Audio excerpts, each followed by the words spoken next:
Hello, everyone, and welcome to the Dreams Unlimited Travel Podcast. My name is John Magi, and I'll be your host. And in this episode, we're going to answer some of your questions about Walt Disney World Resort and Walt Disney World Resort reservations. I'm joined at the table by our panel of experts, Client Services Manager for Dreams Unlimited Travel, Kevin Close. Hi, everyone. Agent Consultant for Dreams Unlimited Travel, Tracy Heinrichs. Hi, everyone. And back in our production facility, we have our producer, Craig Williams. Hello. Well, the camera went to me unexpectedly. I always put it to you first. Before you go to you? Yeah, I feel like there needs to be a buffer. You don't want to make people recoil? Yeah. Am I the segue? Am I the easing into Craig? Is that what that Exactly. is? Yes. Not sure if I'm flattered by that. I don't know. I was just thinking, I don't know how you should think about I that. don't know either. Kind of like how, Regis needs to make sure he talks about Gelman at least 3 times. Is he still on the air? Not for many, many years, like maybe decades. Fair enough. All right. So as I mentioned, we are going to answer your Walt Disney World related questions. So let's jump right into it. Our first one, I am very confused. Oh, no, we did that one already. You are very confused about where to start. Are a bunch of confused people, huh? Is there a charge for magic bands? Some people say they are free, but others have paid for theirs. Also, are fast passes free? I can answer this one. What? It's a theme. There's a certain number of magic bands. They're usually the plain magic bands. They come in a variety of colors, and those are included with your package. There are other options that are an upcharge. I just recently got my magic band, and I chose to pay for a different one. I got the Rainbow Mickey, and it was $10 extra. If I wanted any one of the colors, I apologize. I'm not going to be... I don't have them all, but there's an orange, there's a gray, I believe there's a red, a blue, Purple, pink. purple and pink. And then there are other ones you can purchase. And then when you get to the park, there's a wide variety of specialized ones with characters on them or attractions, things like that. Or Star Wars. You can buy a Star Wars one. Can buy Star Wars ones, yep. So, Yep. see, Yeah, I did so that one all by myself. You did that one, and the only thing I would add to it is that you can also get free magic bands if it's just a resort reservation. Doesn't have to be a package, and as long as you're staying at a Disney-owned and operated resort, you will have one free magic band per person. Right. This entire upgrade your Magic Band thing, though, has been, I think it's been a bigger success than Disney even planned for. I think so. I am constantly, I don't spend my life on Facebook, but I swear every day I see a post from a friend who's coming down to visit, and they're posting about which upgraded Magic Band they actually went with. And the fact that they're keeping them, they're always adding more new ones, especially if it ties in with an event or just any time of the year it is. It's people are saying like, okay, well, $30 to buy one in a park, not going to really go for that. But as soon as it's a $10 upgrade with your deal there, like, why not? So Not only a $10 upgrade, but sent to you, engraved with your name on it. Right. So, I mean, it's almost like, wow, this is a really cool thing. Well, it's also, in the Disney universe, this is a relatively inexpensive souvenir. Right. Right. This is a memento of your trip that, you've chosen yourself, and it's relatively inexpensive. And it's $10. Right. Like, it's almost free in We Disney shouldn't speak. really say that too loud, because I know. $10 is very Whoa, I can't expensive. believe how much they cost. In comparison to the rest of your Disney vacation, this is a bargain. They Yeah. offer a nice variety of them. There's a decent selection of what you can upgrade to. Obviously, if you get to the park, there's a ton more that you can buy. And there are special, they did a Dooney and Burke magic band a while ago. So you can go, get your free magic band that's included with your reservation, or you can move up from there. It depends on what you want. And all your magic bands will work. All your magic bands linked to your account will work. This vacation, last vacation, doesn't matter. You can't use other people's credits. You cannot though. use them for other people's credits. or Magic Band. So, one of the things that I've seen a lot of people post on the Disboards is that they really wish Disney would stop sending them Magic Bands. That because they have 5 or 6 from a bunch of different. You can decline them now. That's a fairly Right. new thing. you can decline to take Magic Band. There's somewhere in the set in My Disney Experience when you're ordering them, there's a box to click to say don't send me any because I've got enough. I should do that soon because I have a lot. I saw one family, there was a picture on Twitter of someone who had linked them all together and used them as Christmas garland on a small tree. Mm-hmm. Wow. Yeah. Yeah, so people are saying that, and I'm going to be honest with you. Every time we go to these special events, I get one, and I don't use it, so I don't know what to do with them. They're just sort of in my office. Kevin just told you, make Christmas garland. Make Christmas garland. If I try to Just make negate Christmas, my idea, it's fine. Yeah. I try If to he's make right, Christmas you garland don't out of listen to them. him. That's great. Love her. And what about fast passes? How much do fast passes cost $6 payable to Tracy H. in Canadian money? Yeah. Fast passes are free, and I'm wondering if the confusion of some people paying for them is the concierge special club level upgrade thing that you can get. I apologize, I don't have all the details about it, but there is a way where you pay so much per person per day and you get 3 special fast passes if you're staying club level. So it could be that's where you've heard some people have paid for them. Other than that, there is no charge for fast passes. They are free. You get 3 in advance at 60 days if you're staying in a Walt Disney World Resort property, and it's 30 days for annual pass holders and basically everybody else. Yeah. The club level thing gets confusing, especially around times when it's a new attraction coming out or in like this case, I don't want to be too relevant to when we are here, but like Illuminations ending and Epcot Forever beginning, people are trying to they want to guarantee their last shows if it's available for even like the last or the first show of this. And then again, like I said before, with the first day of a new attraction and with the club level having a little bit more, concierge level having a little bit more leeway on fast passes and stuff, everyone starts talking about, well, concierge levels are booking them all up and they're getting them first. So because I've been searching a lot about it recently and I see that over and over and over again. People are really talking about concierge level fast passes more and more right now. So it does get confusing in that bit. But And you know what? It's all about Disney trying stuff out and figuring out what people are willing to do. Who knows? You may always have to pay $10 for a Magic Band. This might be the trial balloon. You may always have to pay or have the opportunity to pay for more fast passes. Right. They might be out there testing the waters to see, listen, what are people willing to do? Yeah. yeah, and the important thing too to remember, just because there does get the crossover where people still don't understand that Disney and Universal are 2 different entities. Over at Universal, you do have to pay for their Universal Express unless you're staying at one of the 3 premier hotels, and then it's included with it. But yeah, it's if you're one of those people out there, which hopefully you're not, that think Disney and Universal is connected and they're the exact same thing, they're not. So Disney, free fast passes, Universal, paid Universal Express. Excellent. All right, let's move on to our next question. Are character meals included in the dining plan? Can I use the dining plan as I want, or do I have to follow some sort of plan set by Disney? Yes. You both at the same time looked at Yeah, me. they're included. Wow, that was grumpy. It was. First of all, we're not judging them on their question I wasn't. because there was a Okay, little let me do judgment it- implied. Let me do it again. Take 2. Yes. You can use your credits for character. All right, go back to the other way. That was creepy. That scared me a little bit. So yes, character meals are included in the dining plan with the regular dining plan, not quick service. So anything that has table service, you can use a table service credit. Isn't this what I said? Yeah, I just said it a little but you nicer. forgot I the said it in quick service. Canadian. Sounding Canadian. With subtitles. Yeah. There's also, there might be some character meals that will take 2 of your table service. Cinderella's Royal Table comes to mind. I know there's others. Be our guest dinner. Akershus, or is that no, one? Akershus is one. Okay. Yep. So I know at least Cinderella's Royal Table will take 2 of those table service credits, but your dining plan is valid for those. Disney doesn't give you necessarily a diagram or an itinerary to use the plan. There are some parameters you have to work within.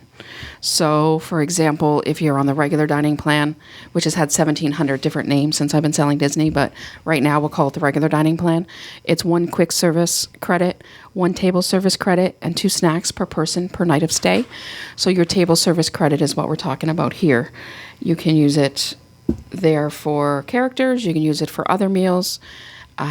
quick service used at the quick service locations. Those are kind of your plans. Generally, when you get to the restaurant, there are not specific menu items for dining plan people. The menu is open to you. It's just what you order. So, for example, on the regular plan, you get a drink, alcohol or non, specialty drink, whatever it is you want. You get your main and you get a dessert. There are times in some restaurants I notice where there'll be an upcharge. Like, for example, maybe it'll say if you want to add a lobster to your steak, there's an upcharge. That upcharge would not be included in the plan. And this is not limited to those credits on those days. Exactly. Yeah. You're actually given a bucket of credits when you start, and it's up to you how to use them. So if you use 2 of your credits for a character meal, then you've used 2 days worth of credits. Yes. Correct? Or Yep. No, you're right. Yeah. It's not as rigid Right. as you can use one a day, one a day, one a day, one a day. You can use them as you see fit, but Sometimes I wish we would hire a cartoonist to draw the way Kevin describes stuff and just have a person with a bucket of credits. I'd like to use my dining service credits, please. Take them from my what you need bucket. out of my bucket. Here's Yeah. my bucket of Like credits. reverse trick or treating. Bucket is the best way to describe it, though, because it's such a hard concept to explain to people. But if you're staying 7 nights and you're 2 people, when you check in, they're putting 14 table service credits on your account, 14 quick service, and 28 snacks. So then you're just pulling from that pool throughout the week. They don't expire until the end of the last day. So if you're going to Universal for a couple days, you can use those credits a different day. So, But not at Universal. but not at Universal, correct? They do not accept the bucket. No buckets. They don't care how full your bucket is. But you can't like combine quick service credits into a table service. No, you credit. cannot. You can exchange quick service credits for 3 snacks. That has to be done The at once. train is going south. I just gonna Yeah. say, Kevin and I have glazed over. You know when that's valuable? There's 2 instances where I think it's valuable. Food and wine, Oh, okay. right? Where you want extra snacks. The other is the last day. I did not use 2 of my quick service credits and I have 3 snacks left. What do? I go to the Lots of gift shop. Mickey marshmallow bars. Yeah, I go to the gift shop or the resort, food court, and there are a ton of things that are snack items, and they make great souvenirs to take home or snacks for the plane on the way home. So if I have 2 quick service left, that's 6 snacks. And so now I can go and, for the last time we went, we moved to a new neighborhood. So I brought back a bunch of really big Mickey and Princess lollipops for the neighbor kids. So there's lots of things you can do. I mean, that's a poor example for your teeth, but there are some healthier snacks you can do. I love some gluten-free snacks at Disney. And so if I have extra snack credits at the end, I'm bringing some of them home because at home I'm paying $4 or $5 a bag. So there's things that you can do with those things at the end. That's when they're valuable. So how do you turn those into snack credits? When I go to the gift shop, I say I'm going to use a quick service for this, and here are my 3 snacks. I have to do all 3 at once. Do 3 at once. Yes. So it's not like you go somewhere. Yeah, there's and they not a magically conversion. change them. When they into first started doing it, there was something that the hotel was doing where they would change it. Now it's just as simple as going to the location. Not all locations will do it, so you need to ask them if they will do it. I found at the resorts, all the resort gift shops and the resort food courts are doing it, and they know what they're doing there. And so I just go and I say, here's, and you'll see everybody doing it on their last night because they got big baskets of, and as soon as you walk up, they're going, oh, extra credits. You can also do the same thing with your table service credits if you have any of those left. Clearly, the people who are all about value on the dining plan are screaming at me right now. Right. Why and would I you do get that this that? is not value. No, But no. this is in a situation, we recently had a summer trip, and you make all these plans, and then we realized we ended up missing a couple meals, so we had some credits left. But the table service works the same way. I can use a table service to get quick service. I can use a table service to get 3 snack credits. So don't leave with credits that you haven't used. No So- need for that. So, going back to character meals on it, do you think the character meals are a good value with your dining plan? I think often they are because they're charged per person. So it doesn't matter what you eat. So sometimes people will say to me, should I use a dining credit at Via Napoli? Or I'm short one. Should I use it at Via Napoli or a character meal? Almost always the character meal because they don't care what you eat. They're charging you per person. Oh, yeah. And Whereas somewhere like Via Napoli, maybe you can share a pizza. That's true. Like a buffet also. Right. Any of the buffets Right. where you're going to be charged no matter what Right. you eat. yeah, and- Character meal prices have gotten like extraordinary. Like I cannot believe how What's high gotten they've gotten. extraordinary? I didn't get those I words. said character meal prices. Character meal prices. Yeah, and so when you look at something like, lost it. It went out my head. Well, I was gonna I think the last time I ate at Garden Grill, it was around like $46. Yep. Before tip for it. So to me, that's one where that would be a much better deal, like to use because $46. Yeah, and I know it's bonkers, but I did mine part of one of the candlelight packages, so Yep. used it in that kind of circumstance. But if it's a candlelight package, it takes 2 table service credits. Oh, yeah, Doesn't yeah. matter what. Even if you go to 9 Dragons, it's 2 table service credits. Yeah. But what I was going to say for kids, especially, character like meals are a 9 good Dragons. deal. I do too. I'm joking about it, but I do. But it's also one of the least expensive, Right. table It's one of service the- you can eat at. Exactly. I was going to say before, with kids, the price of the dining plan for the day makes character meals a really good deal. Often the price of the character meal is more than what the kids' dining plan was for that day. Yeah. Excellent. Boy, these really go off the rails, don't they? So let's go on to our next question. I have read an article about a travel agent who charges a fee for her service. I know that you said Dreams Unlimited Travel does not charge for your service. What is she offering that people are paying for? That is an excellent question. This is a G-rated show. I actually saw that, and I think I forwarded it to the agents because I was perplexed that this woman was charging as much as she did for the same services we provide for free. Yeah, it's actually very common. I've seen it a lot. I've been around the business a long time, and it's always been a thing. Traditional agencies, the last one I worked in was charging a fee. They had a different fee schedule based on what you were doing. If you booked, the fee was deducted from the cost of the trip. Oh, so they would charge a fee even if you didn't book through them. So that's why they charged the fee. So what was happening was you were paying a fee, and then if you didn't book or went and booked on your own, the agent at least made the fee. Oh, I see. So that's what they were doing. Now, most agencies, like even the one that I worked at, it's not something we implemented a lot. We had the judgment of whether to use it or not. But sometimes you got the feel that somebody was, Kicking tires. yeah, or using you for their research to go online and do it. And because travel agents only get paid when a guest travels, also they've been doing it for a really long time with booking airfares. Airlines stopped paying commission to travel agencies years ago. Right. So they implemented a fee so that when you were booking airfare with a travel agent, there's a per person fee because you're accepting all the responsibility and getting no compensation. So that's kind of where it came from. But now in our world, there are travel agents out there who do what we do and they charge a fee. I've read a few articles recently that tell me it's becoming more common. They think that's the future of travel, that we're seen as more of a concierge almost, where you're helping along the way and you're doing things. As John said, this is something that's always been part of our services. People want to know how we get paid. We get paid from the commission Disney pays us on the packages that we're booking. Right. And again, I didn't see anything in her list of services that were any different than what we offer. I would say the other thing that's kind of tricky for them too is, we offer help with fast passes and with dining and all those things as much or as little as a client wants. But there are times when we can't get you that. So what happens if you pay a fee Right. and that agent can't get you that thing? Right. To me, the expectation changes Yeah. when you've paid for a service.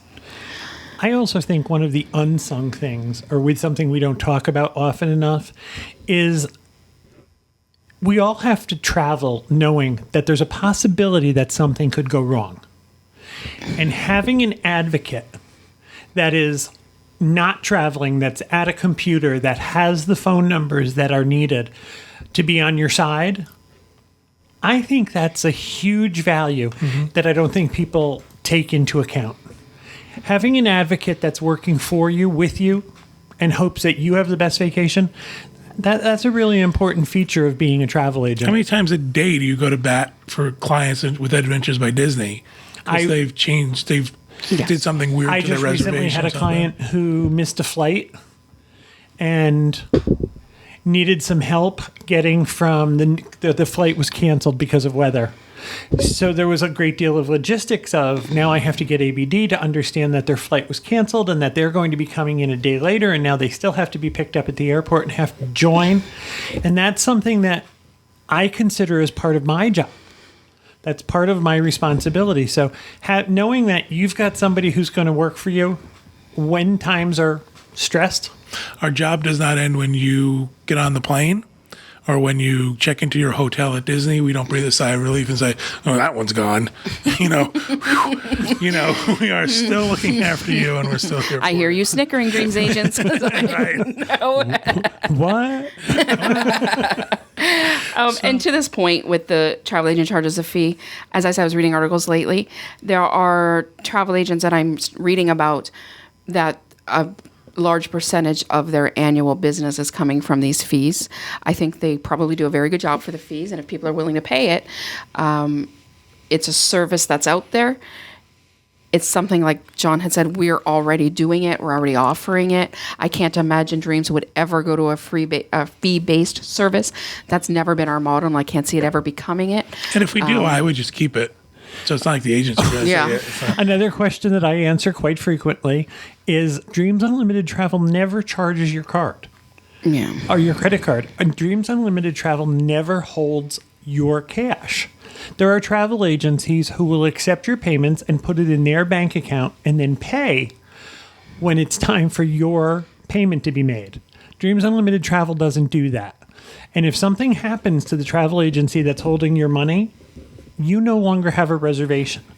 With Dreams Unlimited Travel, once you make a reservation and we apply any money to that, that reservation is with Disney. Disney charged your card, Disney has your money. So if in the unbelievable circumstance that Dreams Unlimited Travel disappeared for some reason, you still have a reservation with Disney, and every dime that you've paid is already there. There is nothing being held back by us. That's true. And you might say to yourself, well, I booked through, this travel agency that's a national account and I know them really well. Look what happened with Thomas Cook. Yeah. What did they say? There were 600,000 people? Unbelievable. I was because the airline went. it's one of the largest, and it's not even just an airline; they're a tour company. Right, The other thing They're is a they said wholesale company. it's been around for 150 Yep. years. A long time, over 100 for sure, and just finally, just couldn't keep saving it any longer, I guess. But So Dreams will never charge your card. You'll never see a credit card charge from Dreams Unlimited Travel. You submit payment, and all payments are made to and charged by Disney. and part of that is we're also not booking with a third-party company like Thomas Cook. Right. Travel. So we're not booking this with Apple Vacations or somewhere else. There's multiple ways to book your Disney vacation. Good point. You could book with Southwest Vacations or you could book with somebody else. We don't do that. We're not booking through a third party. We're booking directly with Disney. So we have ownership in quotes of your reservation as far as changes and stuff, but it's directly with Disney. It's not going from us to a third party making a reservation with Disney. So it's important to know whatever agent you decide to work with, how they do business. Beyond the fact that they'll do dining for you and help with fast passes is secondary to how they do business and what they do with your money once they have it. I would, if you get in touch with a travel agent who says they charge a fee, I would ask them, what do you do for that fee? Mm-hmm. Give me a list of the things that you're doing. And I would what I'm also paying ask for. if they were holding your money. Yeah. And when I make a payment on my vacation, is that going directly to the provider? Whether it's Disney or Royal Caribbean or whoever you're booking, where you're going.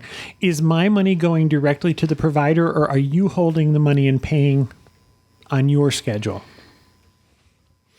All excellent points. We should pat ourselves on the back. All right, moving on to our next question. I can't T-Rex arms. We could form a circle and pat each other. Oh, my God. Wow, that just took a turn. All right, our next question. Do I have to be staying at one of the Skyliner resorts to ride the new Skyliner? I'm out. I don't know. You don't know? So, first and foremost, no, because you can get on the Skyliner at a theme park. So it's not like at the theme park they're checking for your IDs or things like that. So just to ride it is no. But the question came up, will they eventually not allow you to disembark or go to the resort if you don't have a reservation or a dining reservation? So what was our thinking on that, Craig? It's It's definitely going to be a work in progress because as of recording this, the Skyliner hasn't officially opened. Some people are saying that to get out of the Caribbean Beach Plaza that they have set up for Skyliner, that will require you to prove that you have some sort of ADR. But really the logistics for this is that means there would have to be someone working there, whether it was security or someone else, scanning magic bands or passes trying to look for it the same way they would at the front entrance of a hotel. So while they might do it at first to kind of keep people at bay from trying to get off and using it more as a resort hopping tool, in terms of the long run, it seems not very viable. In fact, I would say that based on what I've seen from all of them, it would be like they would literally have to set up an umbrella somewhere and stick a person under it because there's not an infrastructure set up to like turnstiles to really check whether people are coming and going. Skyliner will be outside of the security line. It will be just kind of like a bus system essentially, in that you don't have to go to security to get onto the Skyliner. And so for that reason, it would be adding an extra step that's unnecessary. And I think really the appeal of the Skyliner, while resort hopping is something that many Disney fans love, I want to use it to get from Epcot to Hollywood Studios and back and forth. Maybe I want to do a joyride over to see Pop Century, but it's an art of animation, but at the same time too, it's the primary use of it is to go back and forth between those two parks and get to people to their hotels and back. So I don't think there's right now people are breaking down the doors for ADRs at Sebastian's at Caribbean Beach. So I just don't think it's going to be an issue overall. Tell us a little bit about the logistics of embarking and disembarking at one of the resorts. You have to get off the Skyliner when it gets to that resort. You can't just stay on and sort of be winged around. Yeah, as of right now, anytime the only... I picture a centrifuge where the buckets are going sideways.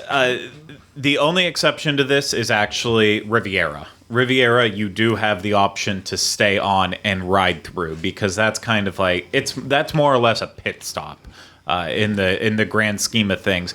At Caribbean Beach, that is the main hub for the Skyline. You have the resort line running from Pop Century and Art of Animation that stops at Caribbean Beach, and you have to get off there. Same thing goes from Hollywood Studios to Caribbean Beach. You have to get off and then move on to your next destination there, and then eventually get in from Caribbean Beach to Epcot with a pit stop at Riviera along the way. Riviera is the only one you have an option to just ride through that station and stay on and keep going on to Epcot, and same thing when you're coming back. But all the other ones, it's the basic rules that you should have. Well, unfortunately, if you do want to ride back to the place you just came from, you have to get off, wait back in line, and then get right back on. If it's not an issue with lines one day, maybe they change that up. But at the same time, too, because of the technology and that they use to pull the cars off of like the accessible gone, like when they're using the accessibility line to pull it off to that station, you might get people. It just could cause a complete confusing mess. Even though by the time it pulls into there, you should already be off of it. So it's just logistically wise, it's easier to tell people to get off, and if you want to go back to the place you just came from, to get in line. I worry that people, let's say at the studios, are going to get on that thinking it's a ride, not understanding that it's necessarily transportation, especially because the new commercial, I don't know what happened. Yeah. The new commercial bills it as a ride or an attraction. So people are going to get on thinking, well, I'm just going to get on this ride and keep circling around on it. They're going to have to get off and then get back in line and get back on. Yeah. I heard from Pop, you can actually stay on at Caribbean Beach to go to Epcot. Have you heard that? Well, the Pop line, it ends at Caribbean Beach. But apparently there was something about the way Caribbean Beach works is that you could continue from there. That was the only spot you didn't have to change. So is it possible that line then goes on to Epcot, do you think? No. So Caribbean Beach is basically a T. Mm-hmm. And the T is the point of it is heading towards Hollywood Studios, and then there's the one that goes to Epcot and Riviera and Pop Century. They're all 3 separate stations. Okay. So it's And those are, I guess, but when you think about those are all closed loops. exactly. So Okay. loops to these Gotcha. resorts comes back So you're around moving from one constantly. loop to another So loop. you've got to switch Yes, lines. exactly. There is no way to directly stay on the entire time from Pop Century of Art of Animation to get to Epcot. You have to get to Caribbean Beach, disembark, move over to the Epcot station, board that. You drive through Riviera, which once it opens in December, then maybe they change up the rules that you have to get out there and Just then to be wait fair in to line. those guests. Yeah, Well, that's true of the monorail also. Well, I mean, there's the monorail, the resort monorail, and if you want to go to Epcot, you have to switch trains. yeah. It's the same thing. I thought maybe the Skyliner you could jump from one to another like a monkey. And it's Very Mission Impossible. it is very Mission Impossible. Wow. You been exercising or something? My brain. But yeah, we don't know for sure. It may happen in the future where they say. I think one of the things you have to think about too is, well, this isn't really an issue. They may be more strict on who parks at the Caribbean Beach. I could see that being a concern. People trying to park now at Pop Art of Animation, Caribbean Beach, to then take the Skyliner to avoid resort parking, or I'm sorry, park parking. Theme park parking. park yeah, parking. which is- Yeah, and I mean that's a valid concern. But that's also a concern with the monorail. Exactly, and that's And- where I don't understand why the fury that's happening with the Skyliner versus the monorail. In my opinion, like Polynesian, the parking lot, while it might be half empty most of the day, during like fireworks time, it gets very, very busy in there. Contemporary, usually you're fine at any point in time. Grand Floridian's kind of a mixed bag on that too. But those parking lots, they feel a lot tinier, and so they do have to police you getting an ADR there and then utilizing the monorail to get to Magic Kingdom and such.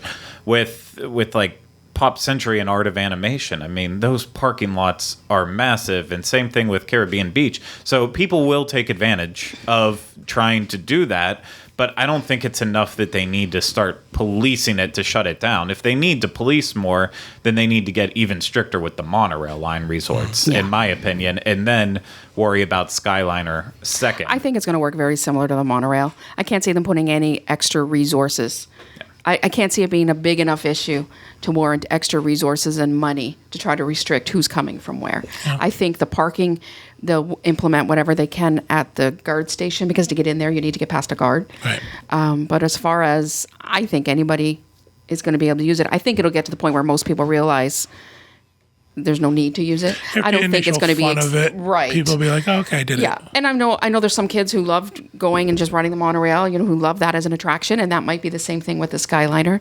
I don't think Disney's going to stop that, but to go from Epcot to the studios by Skyliner, I can't see that being a worth it time wise. As long as there's no stops, it definitely, you can, and the lines aren't super long to get on the Skyliners, you could definitely make it, you could make it on the Skyliner to Epcot quicker than you could if you take the Friendship boats. Okay. So that's definitely the faster resource there. I power walk. So Well, you do. I can tell. I can make it on foot faster. So for me, if I'm trying to get from Hollywood Studios to Epcot quickest, I'm still going to walk. I did that walk once. Yeah. You still doing it? The year Never was again. still I haven't did it finished once it. and I almost died, and I thought, who chooses this? the year was 1994. Are there any announcements in the Skyliner buckets like there are on the monorail? Is there anything that says now you're approaching Hollywood Studios? Almost an obnoxious amount. It's love something I didn't really think about while we were riding it. As of right now, the Skyliner has no music playing into it, so you're just listening to the serene sounds of silence. And then I want to say the cars below you. yeah, about every 30 seconds they would throw in like a little tip, like first when you take off, like you are now leaving Hollywood Studios on the way to Caribbean Beach, where then you can transfer to Epcot or Pop Century and Art of Animation, and then turns off for 2 seconds. By the time you get to the end of the Hollywood Studios parking lot, it comes back on again, and then it's like if you're looking down below you, you'll see Disney's effort to have conservation with the Florida Everglades, and it's like you're looking at a retention puddle right below you, and like, okay, sure, that's fine. And then a couple more along the way. But the thing about the Skyliner that I don't think people were. It should have been clear from the on-site when you're talking about you're going to have these awesome views on the Skyliner. You have a great view when you're coming down into Epcot, looking at the World Showcase in France and the construction happening there right now. You have kind of an awesome view coming into Hollywood Studios, getting a wide scope of the park, and then flying over Caribbean Beach and that entire area with Riviera. Other than that, it's like you're literally looking at trees down below you.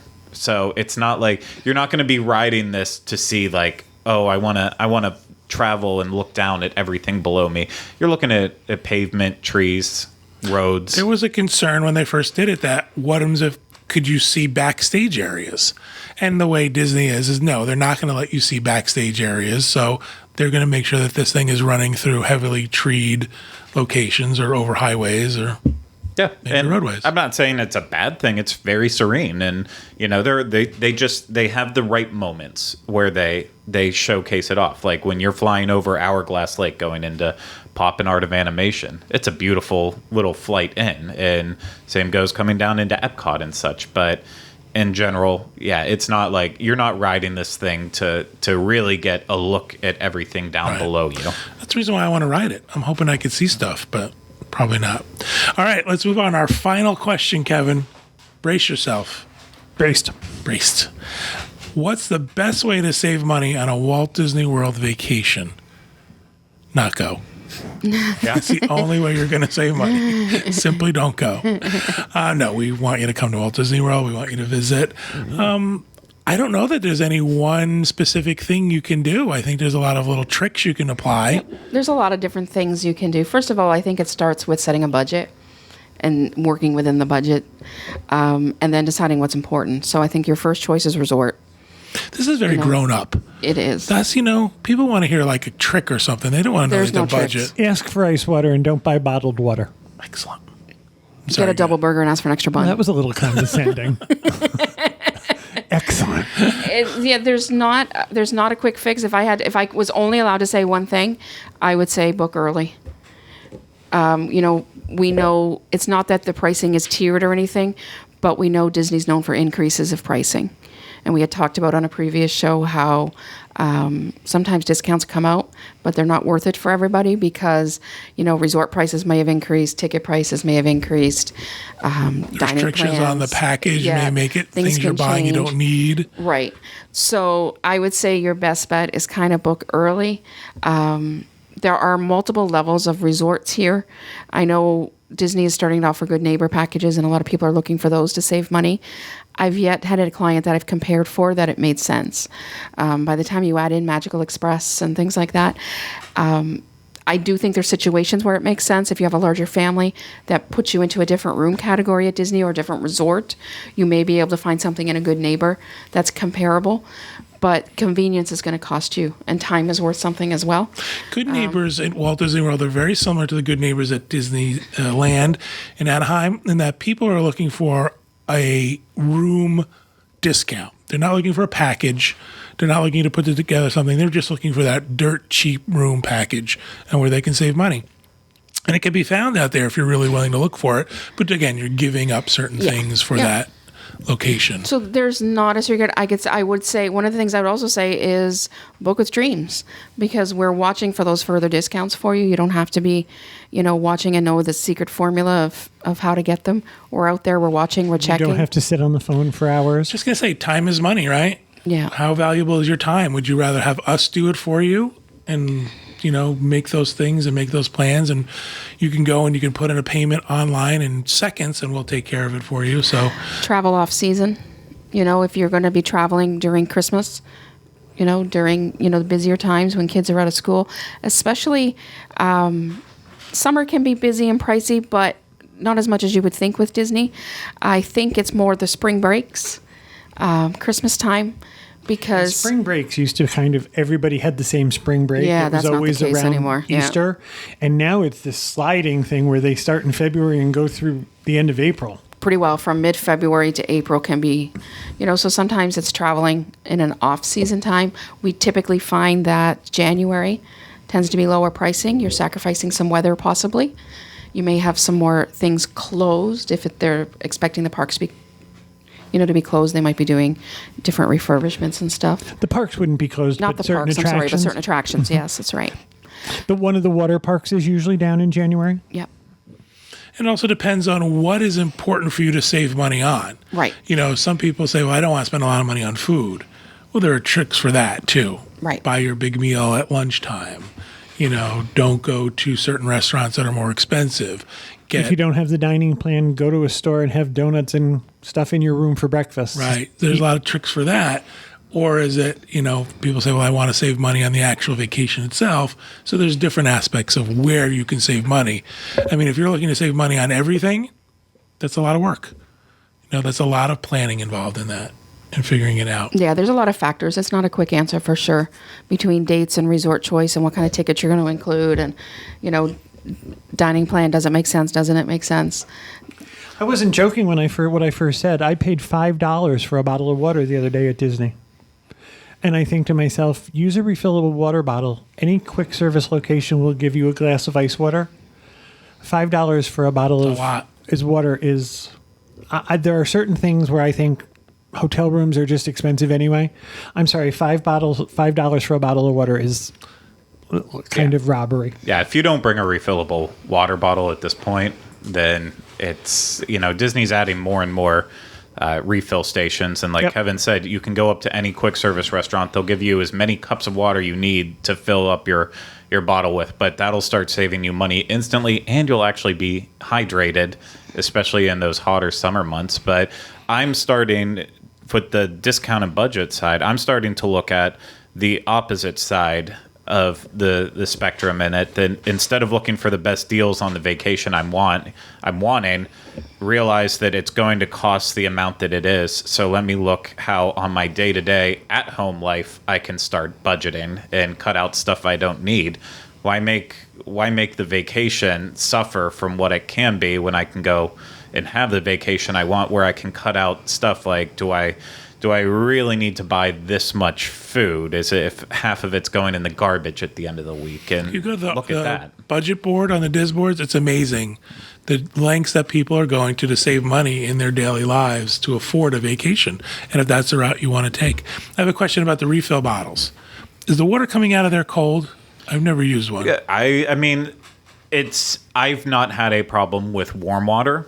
But It's not ice water. Yeah, it's like the ones in Galaxy's Edge. Those have been cold enough for my taste. I see myself more or less going up to the counter services because I'm the type of person, I like ice to just sit in my refillable water bottle as long as Insulated possible. bottle. Yeah, I like very, very cold water. So for me, I have to go to the ice route. And I would suggest, when you're thinking of which refillable bottle you're going to take with you, getting a glass of ice water, I know this is rather simplistic, getting a bottle with a wider mouth is, I have a refillable bottle right here, but it's got a very narrow mouth. That's more difficult when you're trying to refill it with crushed ice and things like that. Yep. So, and I would tell you to get something that's lightweight. I mean, if you were looking to keep the water cold, you need something insulated. But if you're just looking to refill it from stop to stop, I don't know what the word is. I think it's Nalgene bottles, the ones that you can even collapse, that would fit in a backpack. I might not be saying that right. I don't know. All good advice, all good tips. That'll do it for our questions and answers show. I appreciate you guys helping me out with those. And everybody, as usual, thank you very much for watching. We hope you have a great week, and we hope you have a great vacation.